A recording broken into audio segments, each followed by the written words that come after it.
the name of the website's called Baller Status. I was just curious, do you guys listen to hip hop at all? Because we do a lot of urban stuff. Yeah, Mike does for sure.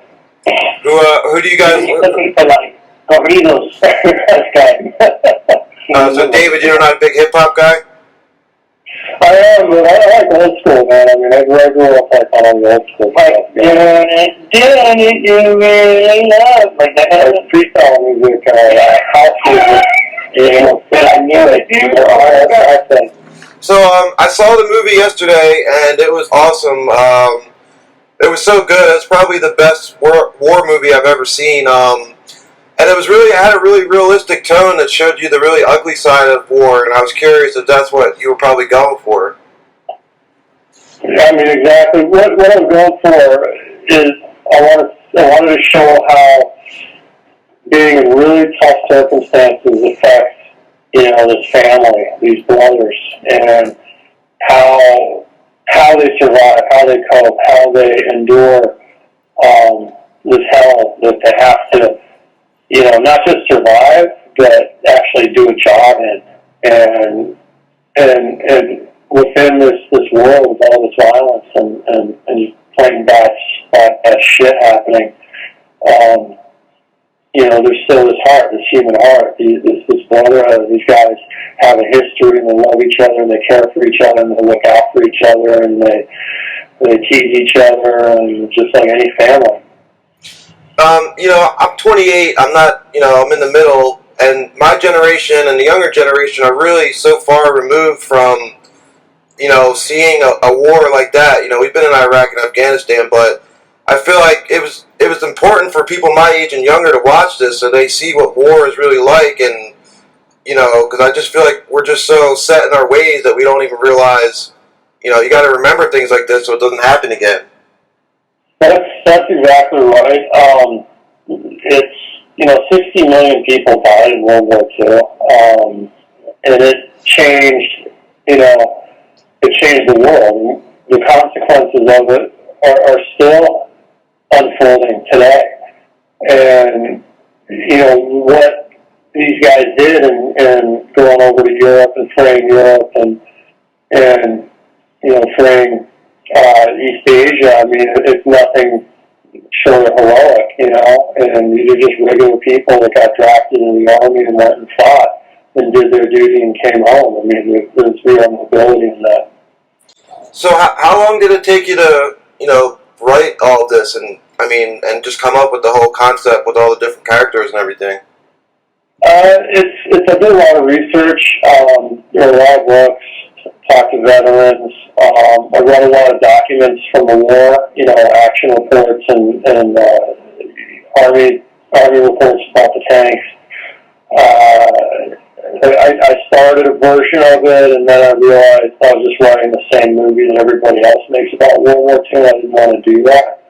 And so I threw the pages away, and then when I got some time, I started over, and the script came out of me in 2 weeks. Oh, wow. I wrote it for me. So what, like, before you even had anything on paper, what did you start with? I mean, where do you start with something like this? Just the idea of this family in a tank, I love setting scenes in a car, because it's like you have people in proximity to each other, they can't get away from each other, and the scenery changes. And so it makes sense to set that, to do it in a tank movie. No one's really done a tank movie, and I knew I wanted to tackle that. But, a lot of it comes from, the idea of characters first. So Brad's character was kind of the first guy I figured out, and then I just, created this family that he could be the father of, the big brother. That was actually going to be my next question. Did you write this with, guys like Michael or Shia LaBeouf in mind, or did they just kind of fill in the roles? Mike's the only guy I actually wrote the part for, because I worked with him on End of Watch, and he's a fantastic actor. I mean, he's the real deal. And it's, it's an interesting role, and it could be a thankless role, and it could be a caricature in the wrong hands, and I knew in his hands that he would find something amazing. So Michael, did I guess David must have, he calls you and he says, "Hey, I got this role for you," and then you just read the script. Yeah, for sure. I'm like, I knew that, like, because of his, previous work, that it was going to be good. And I was really excited in the beginning, because I was like, oh, man, it's cool, like, and then Brad signed on. I think Shia was on. And I forgot, but there was something, I think there was a pilot that was maybe going to go, and I'm like, oh, man. I actually, for the first time, didn't want a pilot to get picked up, because I didn't want to pass on this opportunity. And then when I read the script 2 or 3 more times, I was like, I had no idea how I was going to do this, And what you want to do is you want to make a part meaningful so that people can actually relate to it, and then, the sequences actually make sense and people care for your character. And you don't want to be forgotten. You want to make something good. And I just tackled Gordo, and a lot of this is odd sense of humor, sometimes misplaced, and that's the way he coped with with war. And there's a lot of guys that's the way that they coped, And he also was he loved the Bible, and Bible had the he had the spirituality, and it looks like the only one that was stuck without anything was Logan Lerman, because he was like dealt with it and he didn't have time to find that little mechanism that would help him through the war. There's so many scenes. I can ask a question about every scene, but the one I have to ask you in particular is the top hat scene. How did that all come together? With the top hat and the cane. Where did you get that stuff? I basically just took it off one of the soldiers. And I took the bottle from one person. I took the cane from another, and it was just after I got laid. And then I was like feeling really good, because you can imagine, dude. I'm like, I just pick up this chick. I'm like Ryan. I was like, you know what? I'm gonna take care of you, girl. I forgot what I said, but it's something like that. Yeah, I said I'll marry you, And then I took her in the tank, and it was like good times. And then I felt like $1 million. So I was like, but that kind of thing to me was like an homage to because I would think that my guy would watch movies like in the 30s and 40s, and with the top hat and the cane and all those kind of things. So that's where I got that from. I thought that Gordo would think that was cool, So David, I really wanted to ask you about the cinematography at the end, and I'm running out of time. But how did you? I don't want to give anything away, but I guess the final battle, where the cinematography was red or outside of the house. I mean, was that shot on a soundstage? Like, how do you shoot something like that? Yeah, that was all practical location. There's a burning building that provided the illumination for the most part, and we built out of steel and fire brick and ran on 4-inch gas pipes through it so we could control the flame. And then we hung what's called basically a moon box overhead with something like 200 lights on it on a computer controller with the largest crane in the UK holding it.